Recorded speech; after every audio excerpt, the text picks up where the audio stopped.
So this is the Head Absolut Joy. It's a women's all-mountain ski, but definitely towards the piste end of the scale.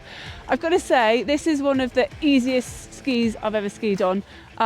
It was really fun. It just turned easily. I just enjoyed it, and I think for intermediate female who's mainly on the piste, maybe dabbles a little bit away from the piste, you couldn't get a better ski.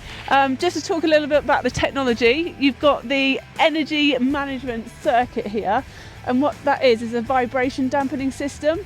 So it means that when you're on the piste, you haven't got that chattering vibration, and you know, it's very hard. Some skis do chatter, a lot of them don't, but this one definitely didn't, so maybe it is doing something.